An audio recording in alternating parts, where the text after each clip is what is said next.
Padre, la tempestad se acerca, los vientos se levantan contra mí, un cielo oscurecido hoy nubla mi destino, y siento que estás tan lejos de mí. Mi corazón en busca de esperanza naufraga por un mar de ansiedad, y en medio de la nada mi alma angustiada espera oír tu dulce voz hablar. Espera en mí, hijo mío, espera en mí, espera en mí, hijo mío, espera en mí.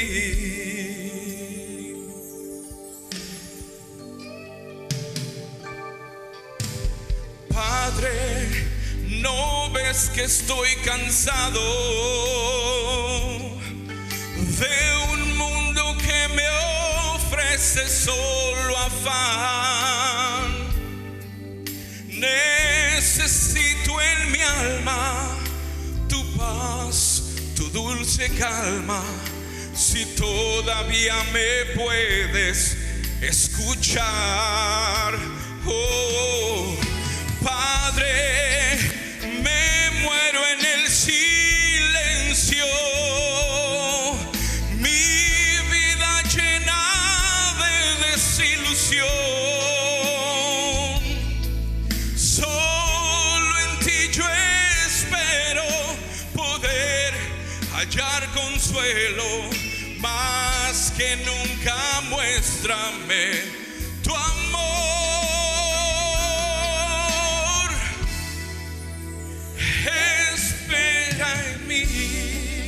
Oh, hijo mío, espera en mí, espera en mí, hijo mío, espera en mí. No hay por qué temer, estoy contigo.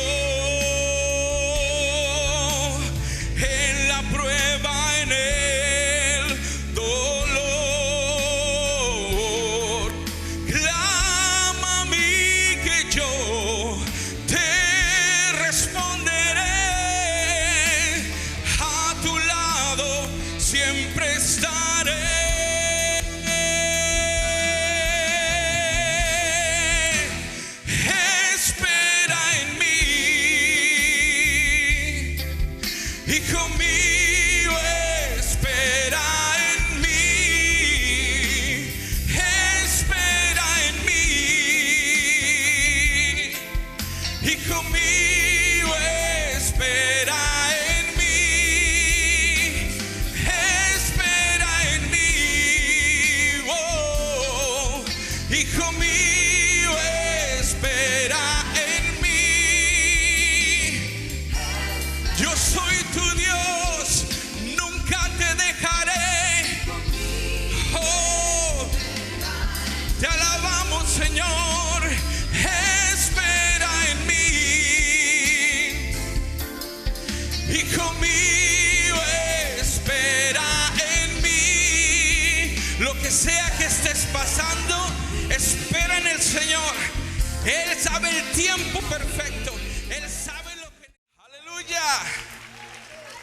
Déselo fuerte, más fuerte al Señor. Ven, Jesús. Ven ya, Padre. Aleluya. Gracias, Señor. Qué hermoso es adorar y alabar al Señor. ¿Cuántos están conmigo en eso? Aleluya. Bienvenidos sean todos los que ya se integraron también por las redes sociales. La Iglesia de Cristo viene, les da una fuerte bienvenida y le da la honra y la gloria al Señor, con un fuerte aplauso una vez más por toda la gente que se ha podido conectar a través de las redes sociales. Gracias, Señor. Puede tomar su lugar, hermano. Vamos a seguir honrando a nuestro Padre. En este día le voy a invitar que vaya conmigo a 1 Tesalonicenses, una de las porciones más céntricas de esta enseñanza que usted y yo conocemos como el rapto o el arrebatamiento. 1 Tesalonicenses capítulo 4 versículo 16 y 17 dice así: porque el Señor mismo con voz de mando, con voz de arcángel y con trompeta de Dios descenderá del cielo, y los muertos en Cristo resucitarán primero. Luego nosotros los que vivimos, los que hayamos quedado, seremos arrebatados juntamente con ellos en las nubes para recibir al Señor en el aire, y así estaremos siempre con el Señor. Amén. Sí, bendígalo. Que nadie le platique qué es lo que vamos a ir a hacer al cielo. Tenemos en las escrituras hombres y mujeres de fe, algunos que sobresalen mucho, ¿verdad? Que con respecto a los gigantes de la fe, y podemos mencionar a personas como Noé, Abraham, ¿qué podemos decir de Moisés o David? A Pablo, a Pedro, por mencionar algunos, Jacob, etcétera. Estos hombres fueron hombres de fe, y en este instante se encuentran al lado del Señor, como todos los demás creyentes que han muerto en la fe. Pero todos ellos, sin excepción, excepto tres personas, todos ellos se encuentran en una figura, o si lo viéramos nosotros en este momento, lo que miraríamos es el alma. El cuerpo humano es un cuerpo compuesto de tres partes: cuerpo, alma y espíritu, y cada uno tiene su propia figura si estuviéramos en ese ambiente. Ahorita si llegáramos y viéramos los hombres y mujeres de fe, miraríamos el alma, y teniendo el espíritu dentro, al cual no podríamos ver si el Señor nos lo permite. Pero excepto, como le mencioné, tres personas que fueron o son, se considera Enoc, Elías y posiblemente Moisés. Es otra enseñanza para otra ocasión. Pero lo quiero mencionar con esta idea: es que todo creyente, hombre y mujer de fe, en este momento se encuentran al lado del Señor en el alma y espíritu, pero sus cuerpos están acá. Ninguno de esos cuerpos, excepto el de Jesús, ha resucitado y transformado en cuerpo glorioso. Todos los demás cuerpos se han desintegrado, desvanecido, desaparecido, pero las señales están acá. Y el Señor nos afirma que cuando Él venga, dice ahí en el versículo que leímos: luego nosotros los que vivimos, los que hayamos quedado, seremos arrebatados juntamente con ellos en las nubes para recibir al Señor en el aire. O sea que todos seremos levantados de acá, tanto los que duermen en el Señor, esto significa los que han muerto, y los que estemos vivos, como yo considero que la mayoría de nosotros queremos eso, ¿verdad? Pero vamos a ver cómo está el asunto para que tengamos yo sé que muchos de ustedes lo conocen perfectamente y posiblemente sea como muy repetitivo, pero para otras personas nunca lo han escuchado, principalmente a través de los medios de comunicación, y se encuentran ahí personas. En 1 Corintios el apóstol Pablo nos da una información, una revelación de cómo va a acontecer el asunto de la restauración de los cuerpos. Dice así en el capítulo 15 versículo 51: he aquí os digo un misterio: no todos dormiremos, significa no todos estaremos muertos, pero todos seremos transformados. Dice: en un momento, en un abrir y cerrar de ojos, a la final trompeta. Sabemos por lo que hablábamos la semana pasada, se trata del shofar, que sin lugar a duda lo estará tocando nuestro Señor Jesucristo, el sumo sacerdote, que tiene esa posición por toda la eternidad. Dice: y los muertos serán resucitados incorruptibles. Trompeta, porque se tocará trompeta, los muertos serán resucitados incorruptibles y nosotros seremos transformados. Eso es algo que siempre he anhelado que acontezca en nuestros tiempos. Y luego dice una expresión ahí: porque es necesario que esto corruptible, está hablando de los muertos, que ya se desintegró, se vista de incorrupción, y esto mortal, está hablando de los que todavía estamos vivos, se vista de inmortalidad. Y luego dice el otro versículo que no se encuentra ahí, entonces va a decir que la muerte es sorbida en victoria. ¿Dónde está muerte tu aguijón? Y donde se encuentra sepulcro tu victoria, etcétera, etcétera. Lo que podemos ver es la forma cómo va a estar aconteciendo en un abrir y cerrar de ojos. Todos los muertos en la fe van a levantarse por el poder de Jesucristo cuando dé la orden al sonido de trompeta, y nosotros seremos transformados. Algunas de las preguntas que se hace la gente queriendo usar una lógica humana muy limitada es si cómo van a encontrar Jesús a los muertos si algunos ya no existen, se fueron quemados, etcétera, etcétera. Pues recordemos que no estamos hablando de una persona, de un científico humano. Estamos hablando del creador del universo, del cual hizo todas las cosas que se ven de lo que no existía, amén, así que, o de lo que no se veía. Por eso no tengamos esa preocupación. Él lo prometió y Él lo va a hacer, aunque Él va a encontrar la señal y va a transformar ese cuerpo en un glorioso a la semejanza de Jesús. En 1 Tesalonicenses 4:13, también en como les digo, este libro habla mucho del rapto, habla mucho de la transformación. Dice en el capítulo 4, verso 13: tampoco queremos, hermanos, que ignoréis acerca de los que duermen, esto de los que ya murieron, para que no os entristezcáis como los otros que no tienen esperanza. Porque si creemos que Jesús murió, ¿cuántos creen eso? ¿Y cuántos creen que resucitó? Aleluya. Así también traerá Dios con Jesús a los que durmieron en Él. Déselo al Señor. ¿Quiénes son los que durmieron? Los muertos. Cuando el Padre, en cada celebración, yo lo he hablado mucho, que el novio iba por la novia. En algunos casos, cuando todo era más bien organizado, el padre venía con el novio y el amigo del novio y algo otras amistades. Pero en esta ocasión es tan importante esta boda que el mismo Padre dice que traerá con Jesús, el novio, todos los que durmieron en Él.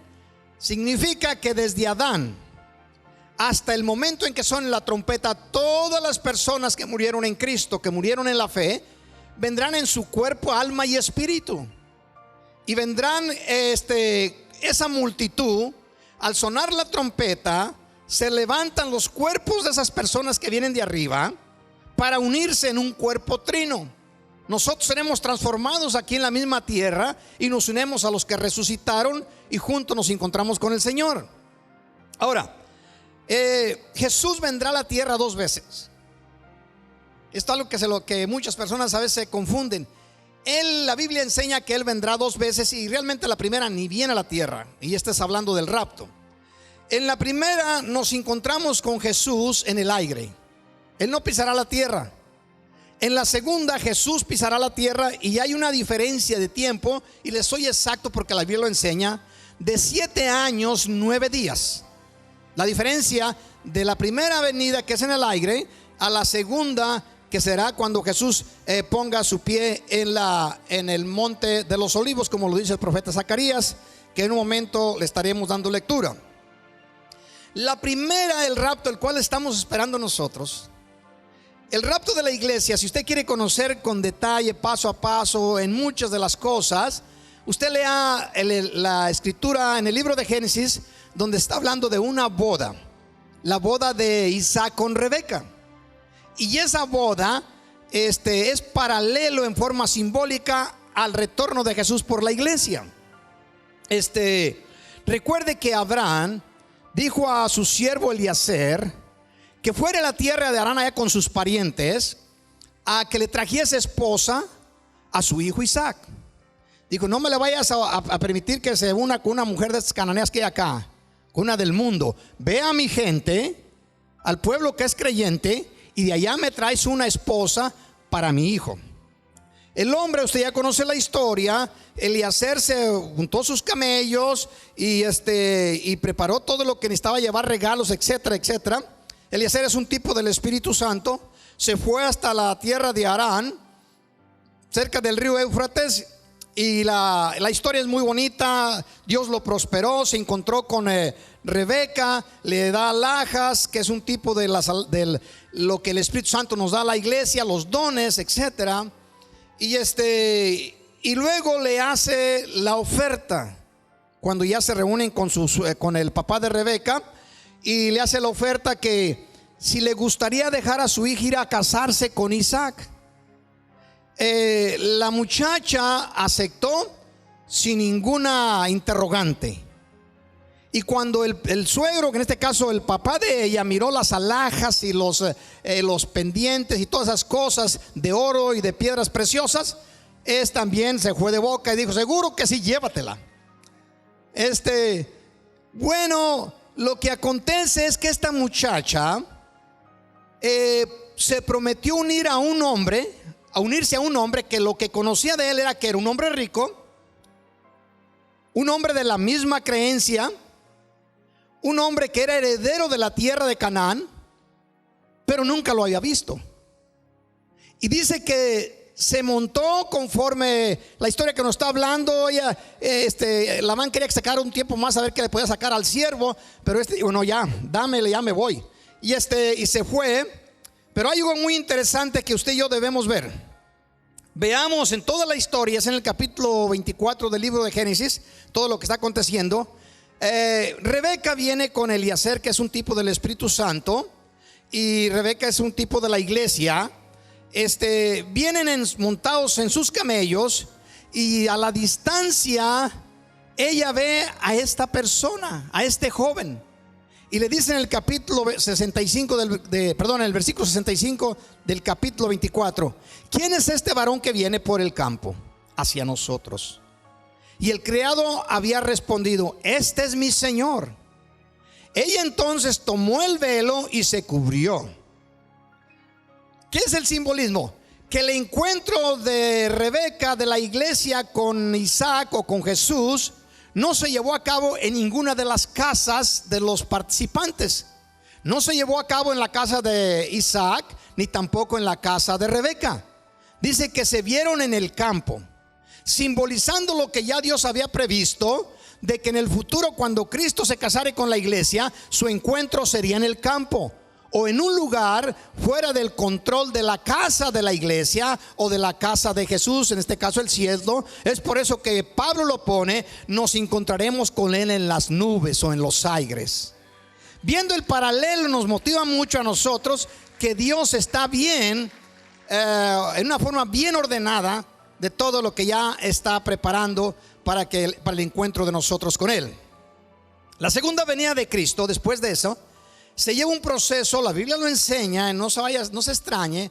No estamos diciendo qué día exacto vendrá el Señor, pero en los días bíblicos, de la fecha de las trompetas a la fiesta de la expiación, existen 9 días. Son 10 días, pero quitamos que uno es el primero y otro el 10, van a ser 9 días. Significa que la gran tribulación se compone de 7 años. Es la última semana que el libro de Daniel nos enseña que por una semana estas cosas van a acontecer, y habla de las grandes destrucciones.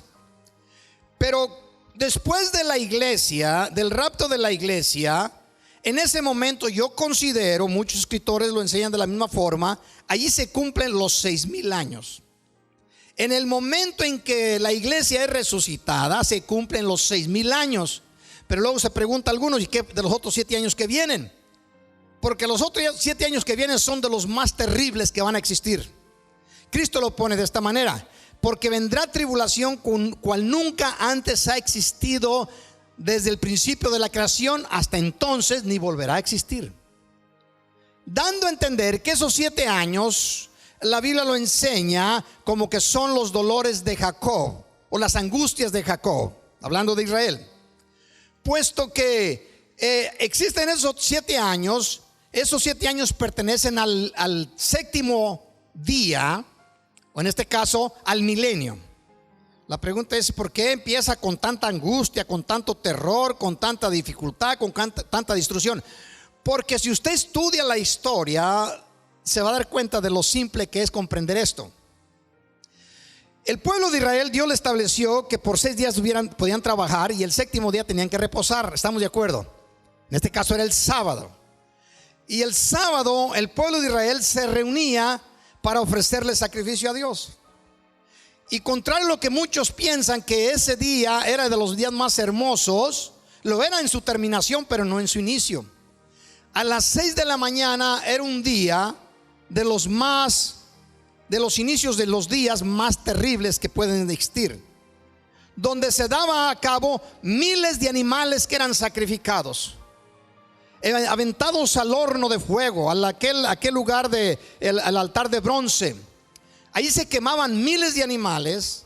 Usted puede imaginarse el bramido de los animales, los lloros de los pecadores, las declaraciones de los sacerdotes, la sangre corriendo, el olor del pelo quemándose en el altar de bronce, la carne quemándose, el humo que subía. Esto no era nada agradable. Esto, según los historiadores, era de los momentos que casi mucha gente no podía resistir tanto sacrificio, tanta destrucción, tanta sangre, tanto olor diferente como el quemar el pelo. Es de los olores más extraños que pueden existir. Bueno, ese era representando, el sábado representa al séptimo, o en este caso al milenio. Y su inicio va a ser con 7 años de grande destrucción, de grande purificación. ¿Quién estará siendo purificado en esos 7 años? El pueblo de Israel. Y ahorita lo estaremos mirando. Es por eso que inicia los 7 años después del rapto de la iglesia. Empieza el 7º día del calendario de Dios, al cual usted y yo conocemos como el año milenial, donde reinará el cordero con el lobo, la aspid o la serpiente con la cueva del niño. No habrá problema, no habrá nada entre los animales o seres humanos que hagan daño en el monte santo de nuestro Dios, que es toda la tierra. De manera que eso es lo que se avecina y es como estará aconteciendo. Pero a usted y a nosotros nos interesa no los 7 años que se le conocen como las angustias de Jacob, sino que usted y yo estamos esperando el sonido del shofar, donde Cristo desciende por su iglesia y usted y yo seremos arrebatados, como lo dice Pablo en el capítulo 5 de Primera de Tesalonicenses. Porque Dios no nos ha puesto para ira, sino para alcanzar misericordia por medio de aquel que murió por nosotros. ¿Saben? La segunda venida se llevará a cabo en el día de la expiación. O sea, 9 días después de las trompetas, pero 7 años, 9 días. Y usted mira en el libro de Daniel, el que logre durar tanta cantidad de días. Entonces ahí hay unas claves y unas informaciones muy interesantes para la gente que le gusta la escatología. En el libro de Zacarías, en el capítulo 14, verso 4, todo el escrito allí, en ese capítulo, está hablando de la gran tribulación. Dice: y se afirmará su pie en aquel día sobre el monte de los olivos, que está enfrente de Jerusalén al oriente. O sea, cuando Cristo venga en la segunda venida, no nomás vendrá Cristo. Capítulo 19 del libro Apocalipsis, usted mira que viene Jesucristo. Dice: y miré a uno que montaba un caballo blanco, quien tenía en su muslo Rey de reyes y Señor de señores, y en su vestimenta el Verbo de Dios. Y dice la historia que los ejércitos celestiales le seguían. ¿Quiénes son los ejércitos celestiales que vienen cerca de Jesús? No es nada más ni menos que usted y yo y todos los creyentes de toda la historia de la humanidad, juntamente con los ángeles más atrás. Cuando venga Jesús, no se va a venir directo a Jerusalén. No va a ir directo a Jerusalén, al monte de los olivos. ¿Sabe por dónde va a pasar? Va a pasar por el valle de Josafat o el valle del Megido, donde usted ya le conoce por la Biblia y por películas, donde se llevará a cabo una de las últimas guerras, llamada la guerra del Armagedón. Y se levantarán los pueblos, como todos los ejércitos que han quedado de la gran tribulación, donde vayan a pelear en contra de Israel. Y estos, al ver que viene un ejército tan numeroso del cielo, estos se voltean a pelear contra Jesús y sus seguidores que son fieles. Pero la Biblia nos enseña que saldrá de la boca de Jesús una espada aguda de 2 filos. En otras palabras, la espada de Jesús es la palabra. Y una sola expresión de Jesús destruirá a todos los ejércitos que se reunieron en el valle de Josafat o el valle del Megido, donde se ha llevado a cabo la mayoría de las guerras de Israel. Y dice que tanto será los pedazos de hielo que estarán cayendo, con los cuales se estará matando a todas estas cantidades de ejércitos. La mezcla del agua, del hielo, con la sangre que fueron los seres humanos explotados, dice que toda esta sangre, o la agua mezclada con sangre, correrá hasta la altura de los frenos de los caballos. Lo menciona la Biblia, dando a entender que será más o menos de unos 3-4 pies de altura, como un río. Va a decir, qué cosa tan terrible. Así lo dice la Biblia, y así es, aunque la gente no lo crea, así es. Solamente pasa Jesús por el valle del Megido para cumplir ese fin, y de allí se viene, como dice Zacarías, y Jesucristo desciende sobre el monte de los olivos. Y es una historia tan hermosa, porque según entendemos por los años que han transcurrido, hace ya casi 2000 años Jesucristo ascendió o subió o montó en un asno, que le conocemos como el Domingo de Ramos, donde Jesucristo entró como el rey de los judíos al templo. El pueblo lo desechó, lo miró muy humilde, lo miró sin capacidades y lo desecharon. Fue para darles oportunidad al pueblo de Israel, no la aceptaron, cosa que ya estaba escrito que sería de esa manera. Porque Dios mismo, Cristo, allá en el capítulo 17 del libro de Juan, por allá nos dice que Él tiene otras ovejas de las que no eran del pueblo de Israel, y su intención era también alcanzar esas ovejas. Y usted y yo nos encontramos a una distancia gigantesca de Israel. Pero lo más lindo del asunto es que usted y yo somos parte de esas ovejas que Jesucristo prometió venir a alcanzar de igual forma. Amén. Y Jesús, en aquella ocasión, ya casi 2000 años, subió en un asno, en un animal de carga, como la Biblia lo describe. Y entró en ese animalito. Pues en esta ocasión Jesús desciende de un caballo. Había dos formas de presentarse un rey en los tiempos antiguos según las tradiciones. Si iba en son de paz, iba en un asno. Dice, no vengo a echar guerra, no vengo a hacer guerra. Pero si viniera un caballo armado como una espada que lleva, dice, vengo a juzgar la tierra. Y cuando Jesús, dice la escritura, de manera que la diferencia es montar en un asno a bajarse de un caballo, es la diferencia. Seguido por los discípulos, por los patriarcas, por los hombres de fe y por la iglesia, la novia. Ahí se encontrará usted y nos encontraremos todos los que conservemos la fe hasta el final. Tanto será vamos a decir, lo que la tierra sentirá en ese momento cuando el creador de ella pise su faz. Dice la historia bíblica que el monte de los olivos se abrirá una grieta que pasará desde los montes de los olivos, pasará por la puerta del este, que es la de Golden Gate, que se le llama la puerta de oro, y va a destruir el templo que el anticristo levantó en ese tiempo de los 7 años. No va a dejar ni cenizas en ese asunto. Se va a abrir una grieta gigantesca. Va a aplanar Dios todo. Dice que lo va a limpiar como la persona limpia el plato. De manera que y usted y yo estaremos ahí presenciando las cosas. Pero para este tiempo ya conocemos quién es Jesús. Ya pasamos 7 años con Él allá arriba. De manera que esas son las dos etapas.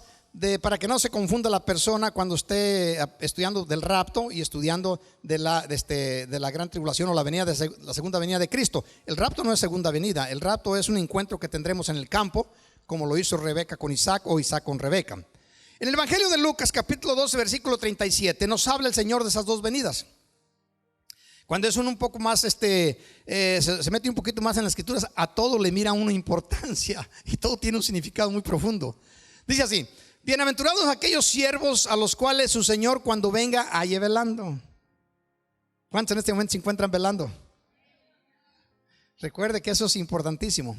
Y luego dice algo que nos debe de llamar la atención, para solamente reafirmar lo que ya hemos estado hablando y conocemos.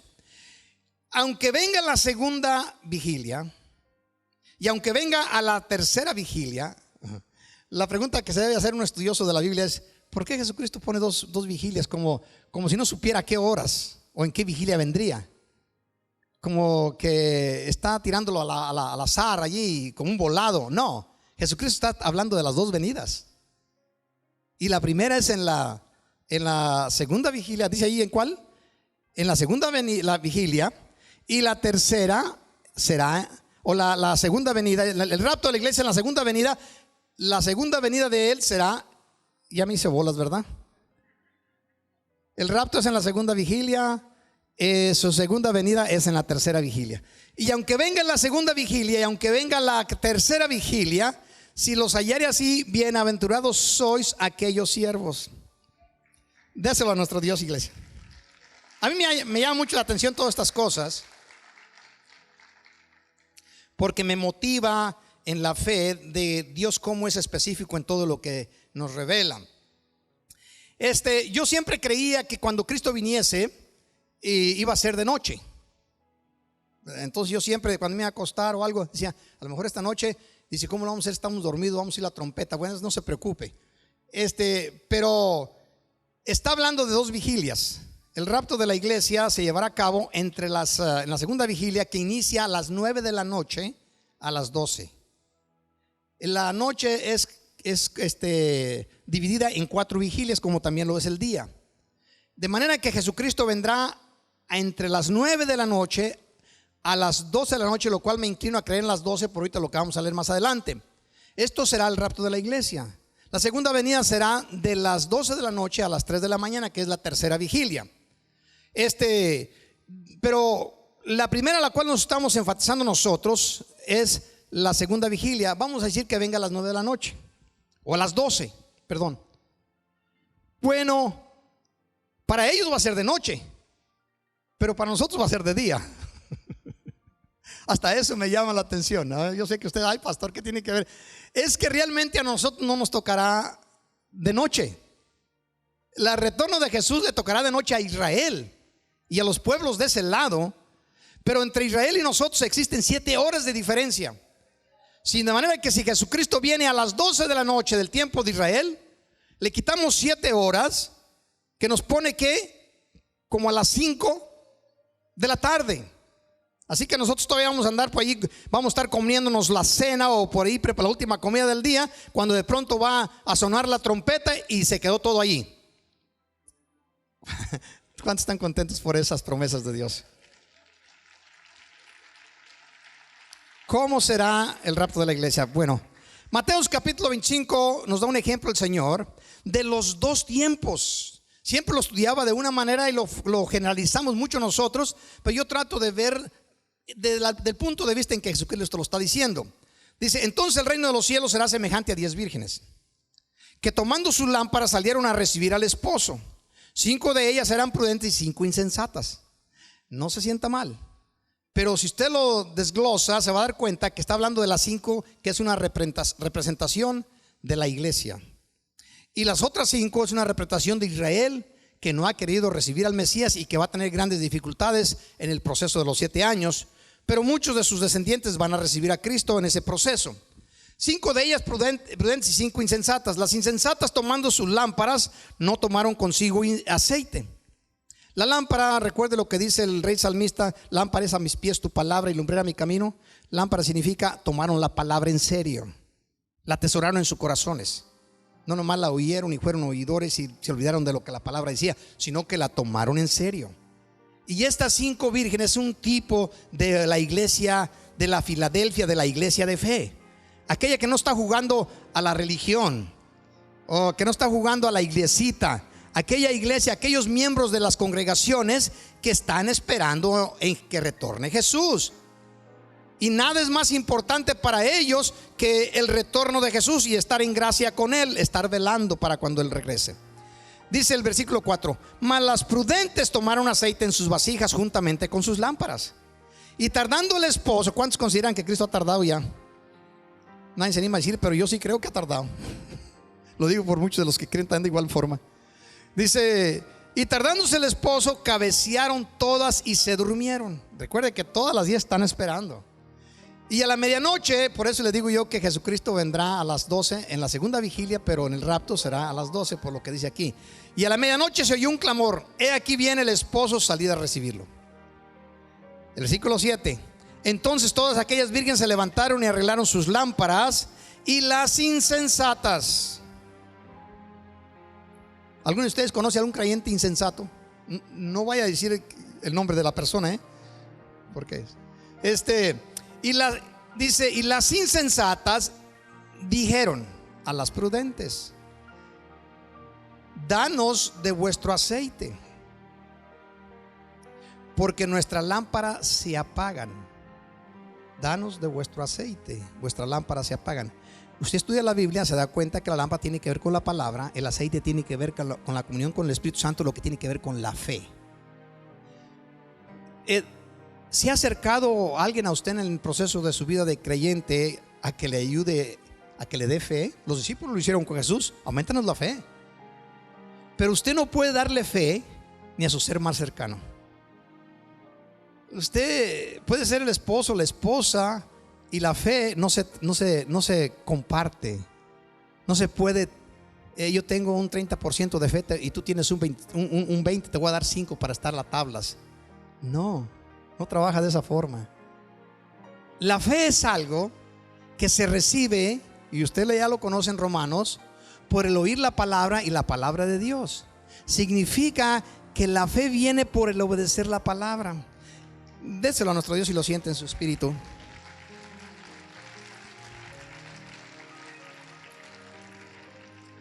Le dijeron: danos del aceite. Y ya usted conoce la historia más adelante, que dice: no, antes ustedes hagan esto, no sea que se nos van a acabar a todas. Nosotros tenemos aceite para encontrarnos con el novio. Ustedes no tienen aceite, vayan a los compradores, a los vendedores, cómprenlo allá con ellos. Pues lo van a tener que hacer.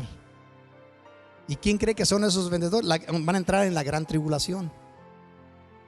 Y pues la mayoría de ellos no, al menos estas personas, no lo van a conocer, porque lo desecharon en la oportunidad que tuvieron de hacer pacto con el Señor y de permanecer en la fe. Ya usted lo ve más adelante, como Jesucristo dice: ¿saben qué? Que vinieron después y le preguntaron a Jesús: ábrenos, Señor, y él responde: les digo que no las conozco. Cuando una persona no ha hecho la decisión de seguirle a él, aunque usted sea la persona más famosa de la faz de la tierra, no es conocida por Jesús.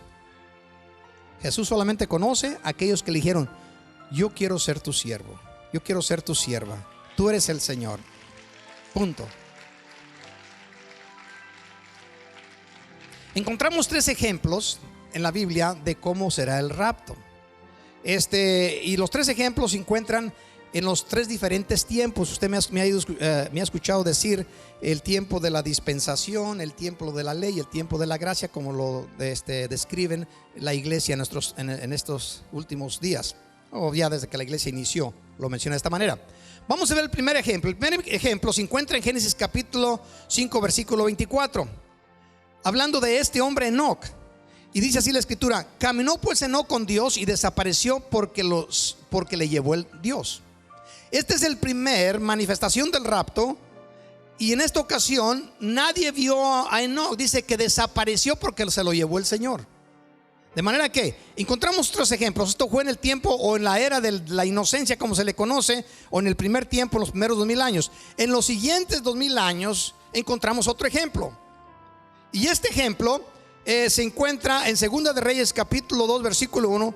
Y aconteció que yendo ellos, esto es Elías y Eliseo, y aconteció que yendo ellos y hablando, he aquí un carro de fuego con caballos de fuego apartó a los dos, a Elías y a Eliseo. Y Elías subió al cielo en un torbellino. El primero se encuentra esta información que desapareció, nadie se dio cuenta. En el segundo encontramos que Elías sube en un torbellino. Pero vamos a ver el tercero. El tercero es en la última dispensación o en el último tiempo. La Biblia habla de los 3 tiempos. Dice, en este caso de las 3 dispensaciones.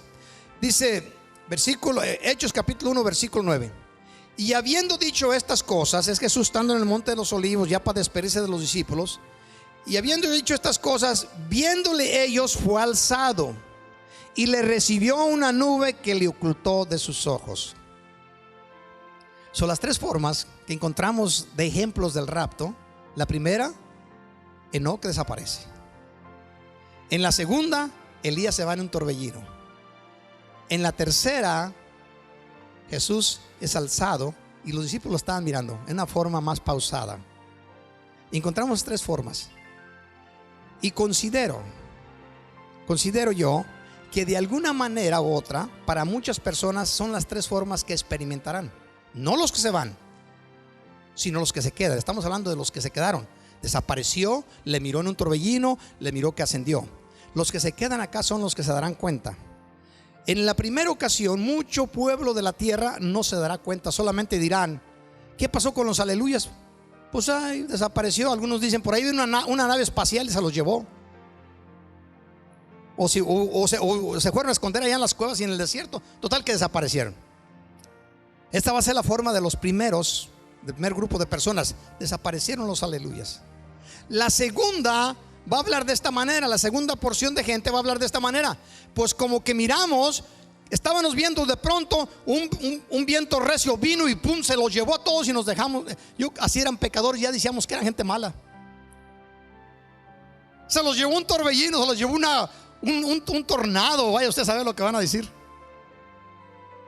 Y la tercera, aquellos que estaban más involucrados en las cosas de Dios van a ver a sus seres amados, van a ver a los creyentes que fueron a la iglesia con ellos, los van a ver ascender poco a poco hacia arriba y se van a quedar acá abajo. Y estos tres grupos de personas van a quedarse acá. Uno no sabe ni por qué, otros la forma que aconteció, pero los últimos serán los que sufran más tragedia. Aquellos que lograron mirar que se fueron sus seres amados y ellos se quedaron. Imagínense, ya no hay esperanza. Por eso es importante que en nuestros tiempos, sabiendo que la venida del Señor está a las puertas, es importante que estemos velando, como las recomendaciones de nuestro Señor Jesús.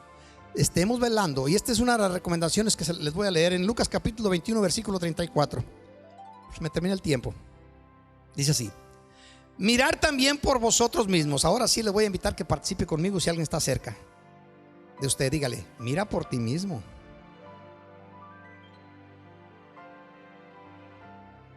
¿Sí se lo dijo? ¿Cuál fue la mirada del otro lado, de la persona que le dijo? No sé. Mirar también por vosotros mismos. Esta es la recomendación de Jesús. Que vuestros corazones no se carguen. Son tres cosas. Escucha, a ver si no se identifica con alguna de ellas. Que no se cargue de glotonería. Que nomás piense en los picnics, en los asados, en las barbecues, en los tacos y las tostadas, en las carnitas y etcétera, etcétera. Que nomás esté pensando en eso. Y yo sé que ustedes no piensan en eso. ¿Por qué lo digo con tanta certeza? Porque miro sus físicos. Ay, pastor, ya se miró en un espejo. Posiblemente usted está pensando, ¿verdad? Muy bien. Que no pensemos solamente en esas cosas. Otra es en embriaguez, que es en el libertinaje, las cosas que afectan la alma, sean licores o sean drogas, etcétera. Ahí incorpora el Señor todas esas cosas en algún momento u otro. Dice: y de los afanes de esta vida. Si de las primeras nos libramos como cristianos, la tercera, esa sí está delicada. Y cuando usted escucha, cuando Cristo habla de los afanes, está hablando del amor al dinero, de la búsqueda del dinero constantemente. Déselo a nuestro Dios.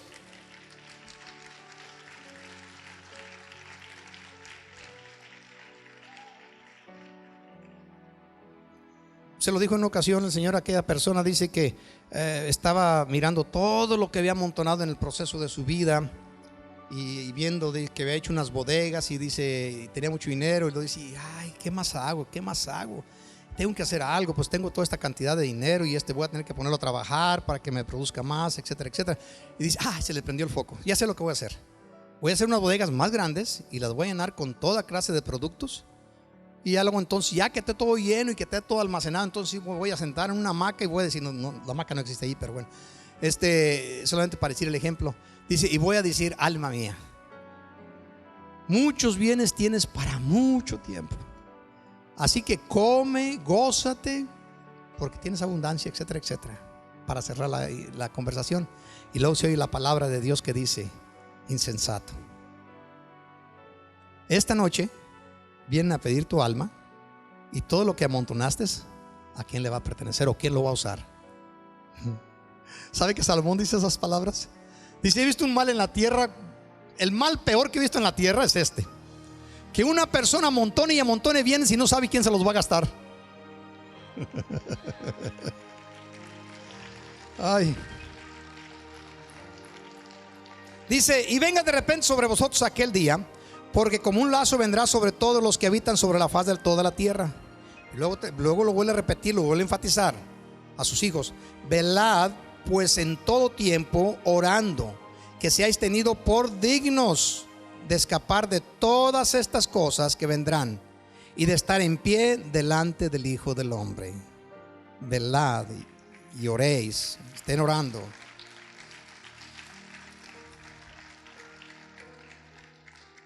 Este próximo sábado, si el Señor nos lo permite y el Señor no ha venido para entonces, tendremos una oportunidad como congregación de venir acá a las 7 de la mañana y orar por cada uno de nosotros y por nuestros seres amados y por la iglesia, por quien lo siente en su corazón.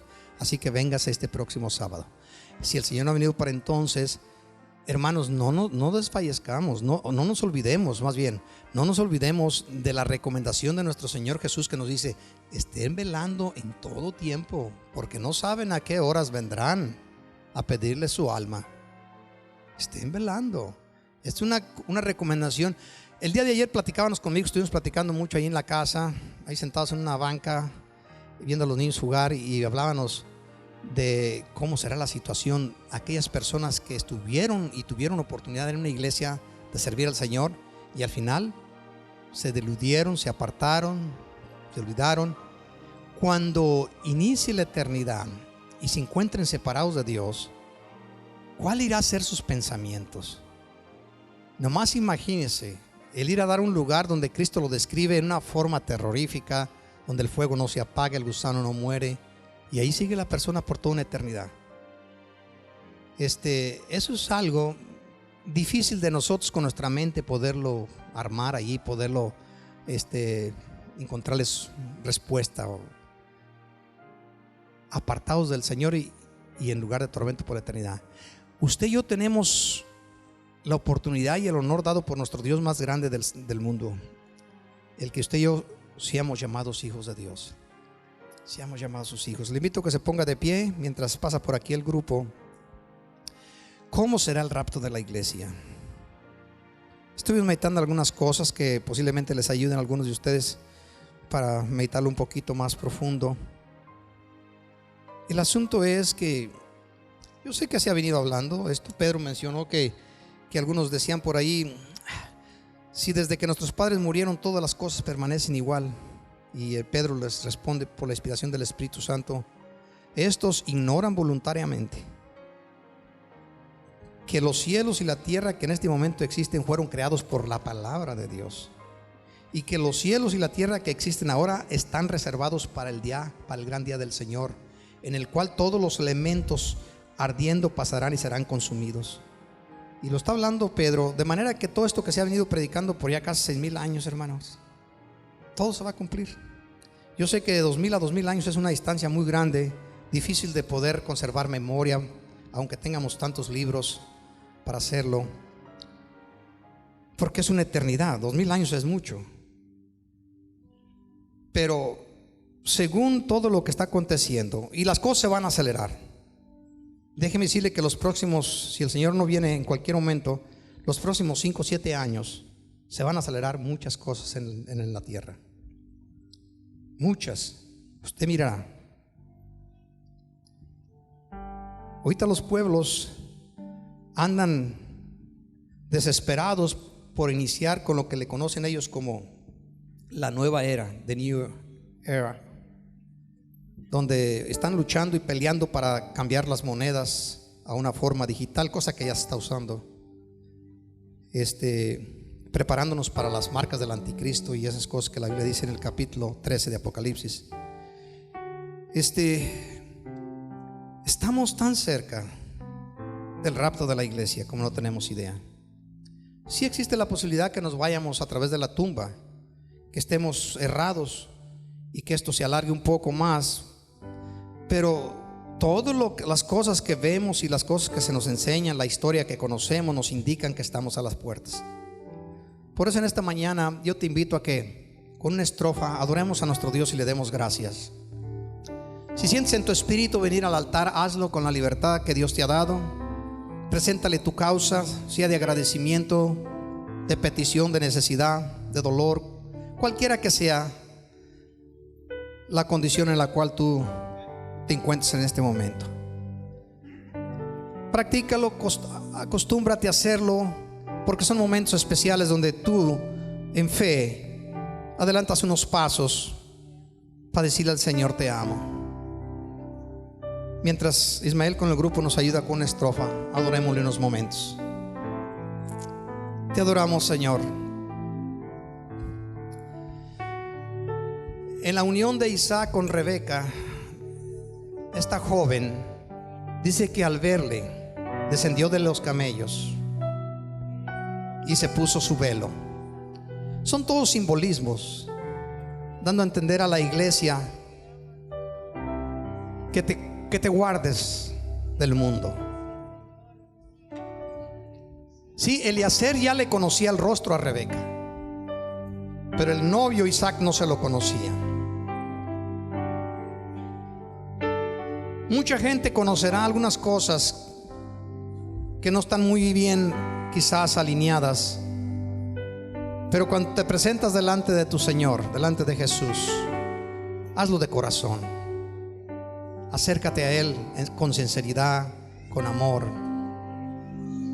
Él comprende la fragilidad de cada uno de nosotros. Adorémosle. Levanta tus manos ahí donde te encuentras y dile: Espíritu, ven y lléname, Señor, con tu preciosa unción. Ven, Espíritu, ven y lléname, Señor, con tu preciosa unción. Purifícame y lávame, renuévame, restáurame, Señor, con tu poder. Purifícame y lávame, renuévame, restáurame, Señor. Te quiero conocer. Todos estás aquí. Estás aquí, adóralo. Espíritu, Levanta tus manos. ven y lléname, Ríndete al Señor. Ríndete al Espíritu preciosa Santo. unción.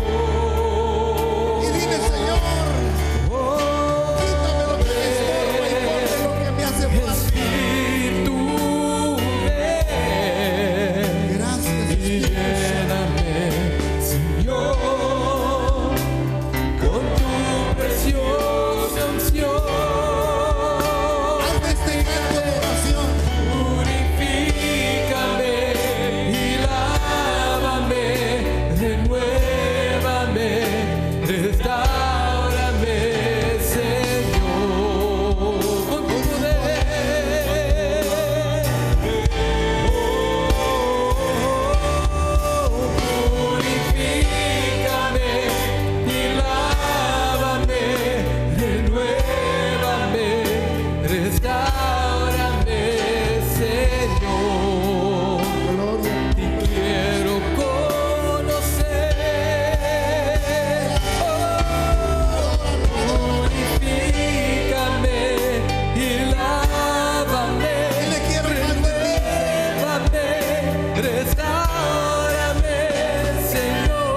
Levanta tus manos y abre tu corazón delante del Señor. Abre tu corazón delante del Señor. Dijo el proverbista, yo peso los corazones. Así es que sé sincero con Dios, sé sincera con Dios, sé sincero, porque el Espíritu Santo discierne lo más profundo de tu corazón. Ábrelo delante del Señor en esta mañana y dile: Señor, renuévame, Señor, restáurame, Señor, levántame, Señor, lléname. Yo quiero más de tu presencia. Si tú eres de las personas que entran en la categoría de la glotonería o de la embriaguez o de los afanes de esta vida, estás en el mejor lugar. Abraza la misericordia de Dios en esta mañana. Deja que el Espíritu Santo, aleluya, mueva todo tu ser. Deja que el Espíritu Santo toque tu corazón, que rellene, que llene esa copa, que llene esa copa para que rebose de gozo de salvación, no del gozo del mundo, no del gozo del alcohol, no del gozo de los afanes, del gozo del Espíritu Santo de Dios. Díselo al Señor, haz de este canto tu oración. Díselo así. Con tu poder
Dale gracias, Él hizo algo en tu vida en este día. Padre, gracias, te adoramos, te bendecimos, te glorificamos. Gracias.